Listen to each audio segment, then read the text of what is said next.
This is Plant-Based Briefing. We won the Oxford Union debate, Part 2, by Dr. Sailesh Rao at climatehealers.org. And I'm your host, Marian Erickson. This is the plant-based podcast where I search and find a variety of articles related to the myriad of reasons to live vegan, get permission, and share them with you here in about 10 minutes or less every weekday. And today's article would have been longer than 10 minutes, so it's a two-parter. I read part 1 yesterday, so go back and listen to that first, and then come back here for part 2.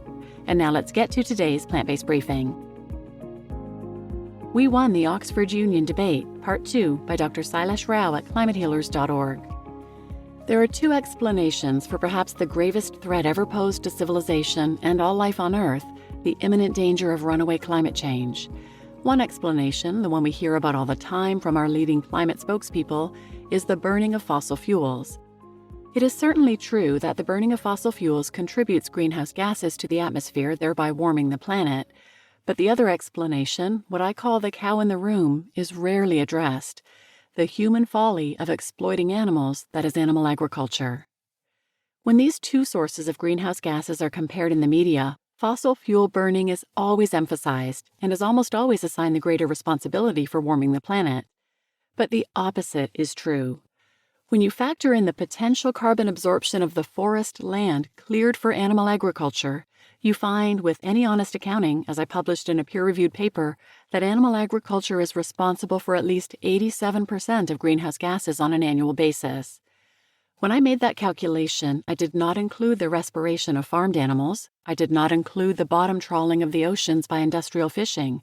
I did not include the carbon released by pasture maintenance fires set annually on grazing lands around the world.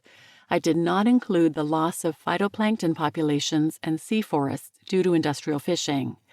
I did not include those factors mainly because they haven't been reliably assessed due to a futile attempt by the orthodoxy to hide the cow in the room.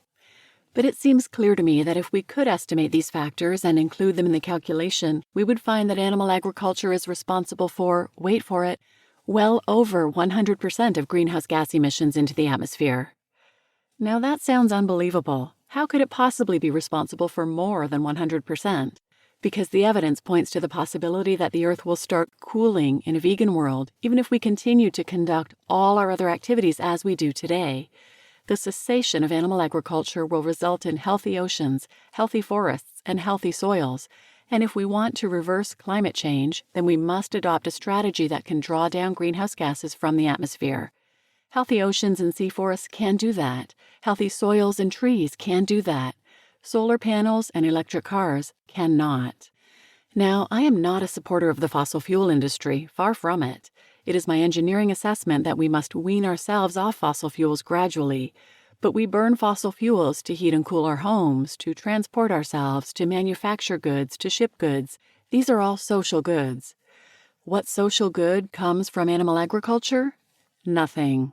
Only obesity, heart disease, diabetes, cancer, biodiversity destruction, soil depletion, fouling of our waterways, antibiotic resistance, dangerous and dehumanizing work, animal cruelty, climate catastrophe, world hunger, and let's not forget pandemics.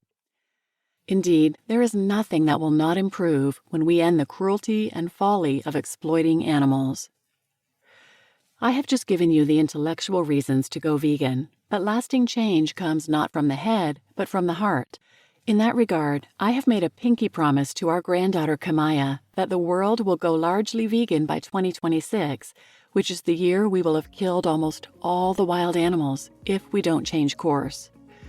Ladies and gentlemen, I am confident that true to your 200-year tradition of rebelling against false orthodoxy, this House will once again break away from the herd, see the cow in the room, and vote for the proposition to help our generation keep this sacred promise for all the children of the world. Thank you for your consideration from the bottom of my heart. You just listened to We Won the Oxford Union debate, Part 2, by Dr. Sailesh Rao at climatehealers.org, and I'm your host, Marian Erickson. This is such a brilliant strategy to do the rounds at universities and institutions around the world and do these types of debates, focusing on the grassroots change that we need. We especially need it because the top-down forces, the governments, the industry, are so powerful and so wealthy Listen to episode 684 about CEW's smear campaign against animal protection groups. It's a perfect example of the power and the wealth the animal agriculture industry has. This is a great episode, a great article to share with people who want to understand in a quick format why animal agriculture is devastating to the environment. Reminds me of the famous Howard Lyman quote, "You can't call yourself an environmentalist and eat meat, period."